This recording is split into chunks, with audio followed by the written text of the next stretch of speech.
국제신용평가사 무디스가 최근 미국의 국가신용등급을 최고 등급에서 한 단계 끌어내렸습니다. 무디스의 강등 조치가 우리의 국가신용등급과 원달러 환율에 미치게 될 파장은 없을까요? 한국경제신문 한상춘 논설위원 모시고 분석해 봅니다. 위원님 안녕하세요. 네, 안녕하십니까? 108년 만이라고 해요. 신용등급을 최고 등급에서 AA1으로 한 단계 내렸습니다. 배경은 뭔가요? 네, 사실 그 3대 평가사들 우리 그 신용등급을 낼 때는 신용등급을 조정할 때는 두 단계가 있는데요. 네. 실제 등급이 조정이 있고 앞으로 어떻게 할 것이냐 하는 측면에서 의향지수 하는 대목이 있는데요. 이번에 조치는 신용등급을 내린 것은 아마 무디스가 설립 이후에 108년이나 했는데요. 처음 있는 일이다. 또 2차 세계대전 이후에 미국의 신용등급이 2011년에 S&P가 트리플 A 등급을 조정한 적이 있습니다는 사실 영향적인 측면에서는 무디스가 더 영향이 높거든요. 그런 측면에서는 신용등급을 내린 것은 굉장히 충격적이다 이렇게 보겠습니다.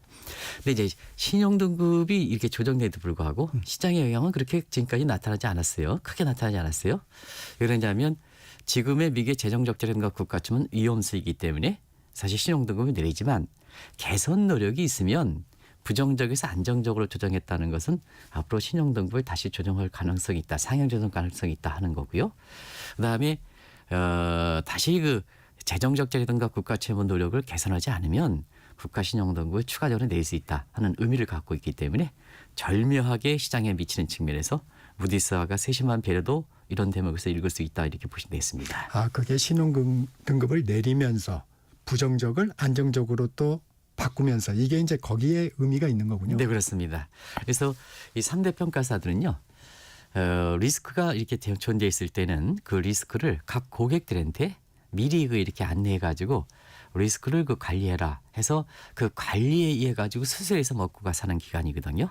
그래서 어떻게 보면은 시장에 미치는 영향을 할 때 지금 등급 조정한 것 이것보다도 앞으로 어떻게 할 것이냐 하는 측면이 더 중요하지 않냐 생각합니다. 그런 측면에서 상당히 아주 절충안이 나왔다 이렇게 보시됐습니다. 그래서 좀 영향이 덜했던 건가요? 금융시장에? 네네.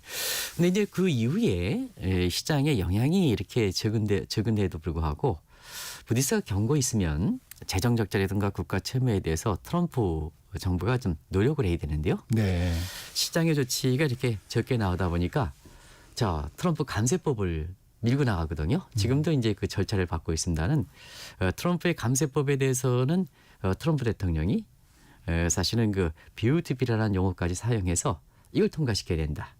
또 트럼프 정부의 궁극적 목적이 마가 구상 아니겠습니까? 미국을 더 위대하게. 그래서 마가법이라 해서 이걸 밀어붙이는 형국이거든요. 그러면 트럼프 감세법을 이렇게 추진할 때는 감세니까 결과적으로 보면 재정적자라든가 국가채무가 더 늘어나지 않습니까? 네네. 그래서 뒤늦게 무디스의 절충에서 미미한 절충에서 시장을 안정시켰습니다는 오늘 새벽에 끝난 미국의 그 증시 보면 다우존스 지수가 다시 800포인트 이상 급락하는 이런 모습을 보였다 이렇게 됐습니다. 이 신용등급이 강등되면 미국 국채에 대한 신뢰도가 떨어지는 건 아닌가요, 위원님? 네.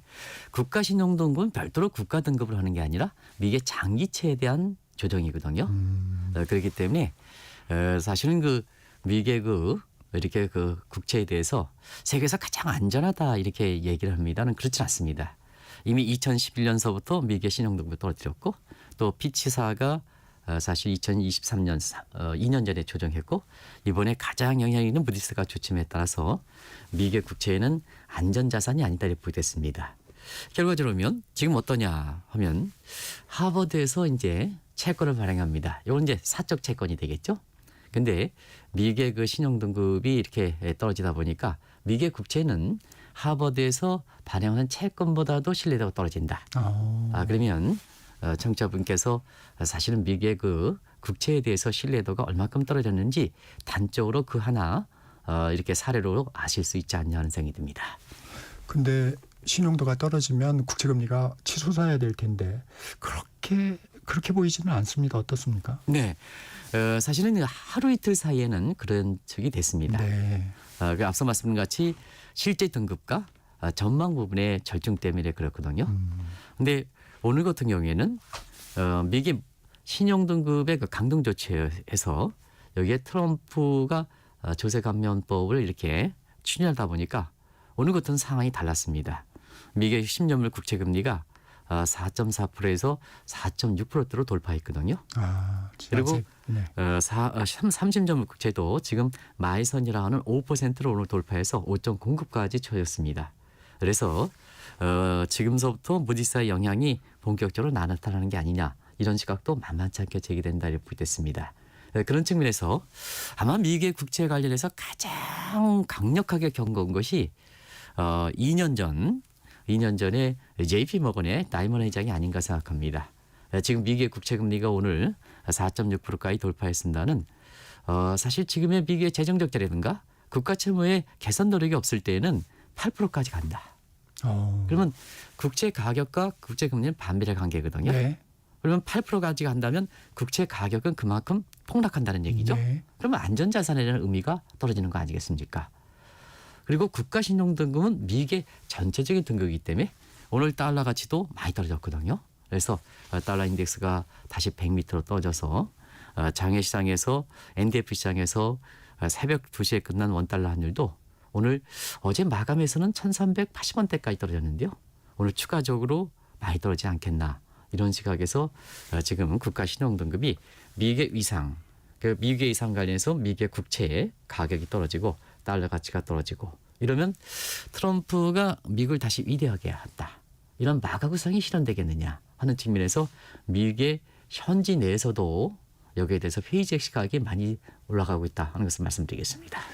미국의 경제 지위를 감안하면 이 같은 신용등급 강등이 세계 경제에는 어떤 영향을 미칩니까? 네, 지금 그 미국의 국채의 부분에 대해서 사실 세계적으로 보면 어떤 국가들이 그동안 많이 갖고 있었느냐 파장을 미치면 미국의 국채에 대해서 투자한 국가도 전염 효과가 되거든요. 네. 그런 측면에서 보면 세계의 제1, 2 채권국이 일본과 중국이 되겠습니다. 사실 일본은 1등 지형인데 중국이 국채를 매각하는 과정에서 자연스럽게 1등이 됐었거든요. 그리고 한국은 미국의 국채에 대해서 12번째를 많이 갖고 있습니다. 네. 그런 측면에서 보면 그동안 미국 경제 신뢰가 바탕으로 안전자산에서 미국의 국채를 이렇게 샀는데요.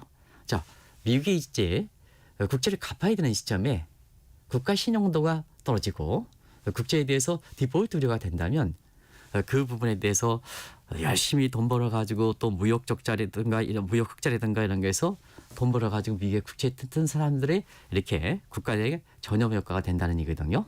그런 측면에서 보면 미국의 국채 부분에 있어서는 여러 가지 버터플라이 이펙트, 미국의 상황이 발생했을 때 사실 다른 국가에 영향을 미치는 버터플라이 이펙트가 되기 때문에 지금부터 미국의 그 국채는 어쨌거나 자체적으로 적자라든가 개선 노력이 있어야 세계 경제에 미치는 영향에 차단시킬 수 있다는 측면에서 사실 미국이 이런 노력을 좀 해줘야 되는데요.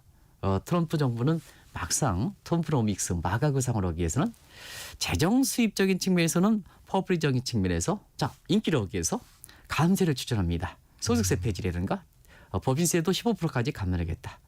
그런데 막상 지출 쪽은 줄여야지 재정 적자라든가 국가 채무가 이렇게 그렇죠. 줄어들어서 세계 경제 입장에서 영향을 차단시킬 수 있지 않습니까? 그런데 재정 지출 쪽은 어떠냐 하는 측면에서 보면 작년에 바이든 정부에 대해서 대선 과정에 대해서 사실 바이든 경제 때 좋았거든요. 작년에 미국 경제 성장률이 잠재 수준 이상으로 굉장히 좋았습니다. 다우라든가 나스닥이라든가 사상 최고치거든요. 그런데 여기를 대공화에 비했거든요. 그러면 경제 영역에서 루즈벨트와 같은 이런 경제 영향을 꿈꾸기 때문에 내가 당선되면 제2의 뉴딜 정책을 추진하겠다. 그러면 감세를 추진하는데 재정 지출 늘려? 그러면 재정 적자라든가 국가 채무가 늘어나지 않습니까? 그렇기 때문에 국채 투자자들한테 사실 전가시키지 않겠냐. 실제로 그런 모습이 있어요. 지금 미국에서는 국채의 신뢰도가 떨어지기 때문에 네. 소화가 안 되거든요. 네. 그러면 만기는 돌아옵니다. 네.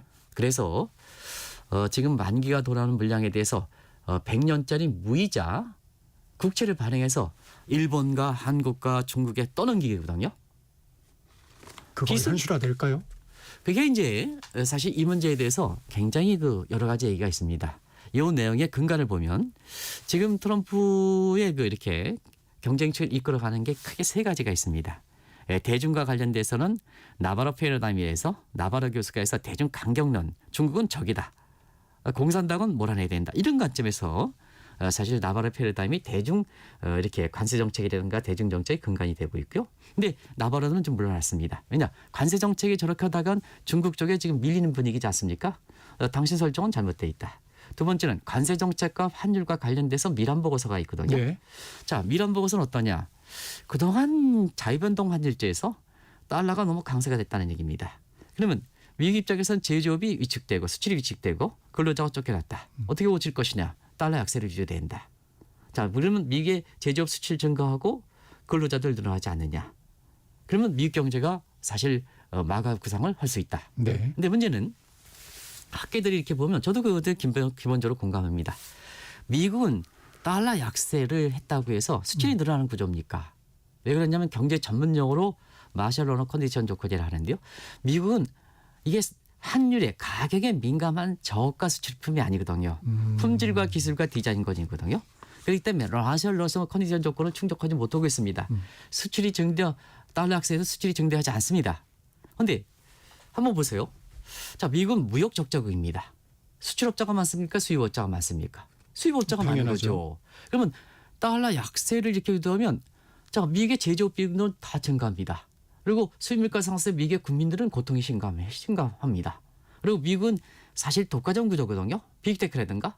그러면 제조 비중이 증가하면 또 생필품 가격에 밀어내는 악순환 구조가 되거든요. 이런 미국의 학자들은요. 석학일수록 엉터리 보고서 정책 운영 경험에 전혀 없는 미란이라는 사람이 정책 운영 경험에 전혀 없는 사람이거든요. 이 보고서를 토대로 하니까 지금과 같은 사태가 발생하는 거 아니겠습니까? 그러다 보니까 뭐냐.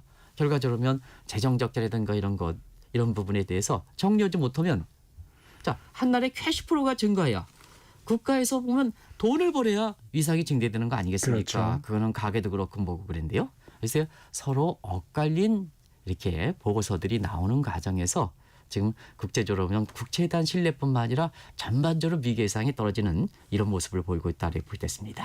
우리나라 신용등급에 대한 전망은 어떠세요? 네, 우리는 아직까지 건전합니다. IMF의 신기준 보면 우리는 포트폴리오 상의 선진국이 아니라 개도국입니다. MSCI 지수에서는 아직도 우리가 선진국의 예비 명단에 2013 탈락돼서 아직 재진입도 못하고 있지 않습니까? 그런 과정에서 IMF의 재정의 건전도를 볼 때는 신기준은 GDP 대비해서 60%입니다. 그런데 한국은 국가 채무 속도가 세계에서 가장 빠르다 이렇게 하지만 GDP 대에서 이렇게 국가 채무 비율이 54% 정도이기 때문에 안전 수준이 있습니다. 가계부채가 문제죠. 근데요, 문제는 그렇습니다. 이 문제를 가지고 전문가들이 얘기하는 시각이 있는데요. 자, 한국의 가계부채는 사실상 그렇습니다. 국가 채무와 연결되느냐가 중요합니다. 국가의 신용등급이니까 장기채의 등급이니까. 근데 많은 사람이 한국의 가계부채가 위험세가 높다. 국가 신용등급이 우리가 떨어진다 이렇게 하지만 사실 세계 3대 평가기관들의 어떤 평가 기준을 잘 모르기 때문에 그렇습니다. 자, 한국의 가계부채는 미국의 서브프라임과 같은 이런 국가기관의 국가의 채무로 전가시킬 수 있는 구조가 고리가 약합니다. 그래서 단순히 가계부채가 높다고 해서 한국의 신용등급이 떨어진다 하는 서로 평가 기준이 다른 차원에서 나오는 거다 하는 것을 말씀드리고 두 번째는 가계부채가 많긴 합니다. 그런데 우리는 대부분 다 가계부채가 아파트 담보대출이거든요.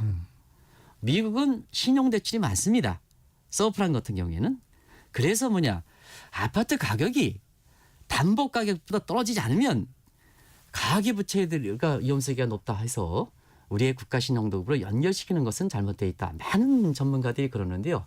우리처럼 국제금융시장에 30년 종사하는 입장에서는 가계부채가 많으면 2008년에 서브프라임이 이더된다.